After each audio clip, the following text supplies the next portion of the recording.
कराची में गुज़िश्ता दिनों होने वाली बारिशों की तबाही ने खोल दिया हुकूमती कारकर्दगी का पोल। कराची में मॉनसून बारिशों की पेशगी इतलात के बावजूद नालों की सफाई सही से न की गई, जिसके बाइस कराची में जुलाई के शुरू में होने वाली बारिशों से शहर भर में पानी जमा हो गया। सड़कें नदी नालों का मंजर पेश करने लगीं।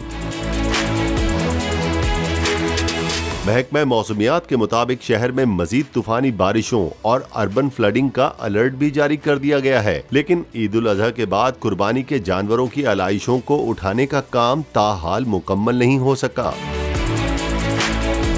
शहर में पहले ही नालों की सफाई का काम मुकम्मल न होने के बाइस बारिशों के बाद आवाम को शदीद मुश्किलात का सामना करना पड़ा था और अब शहर के बेशतर मुकामात पर आलाइशों और गंदगी से न सिर्फ ताफुन फैलने का खतरा है, बल्कि कराची में हालिया बारिशों की पेशगी इतलात के बाद शहर में निकासी आब का निजाम मजीद खराब होने का खदशा है। शहरियों ने हुकूमत से सवाल किया है कि पेशगी इतलात के बावजूद गुज़िश्ता हफ्ते होने वाली बारिश से पहले हुकूमत ने क्यों अपनी कारकर्दगी बेहतर नहीं बनाई और ना ही अब कोई खास इकदामात किए जा रहे हैं। जबकि दूसरी तरफ वजीर आला सिंध मुराद अली शाह ने शहर भर में पानी जमा होने का जिम्मेदार मुसलसल बारिश को करार दिया।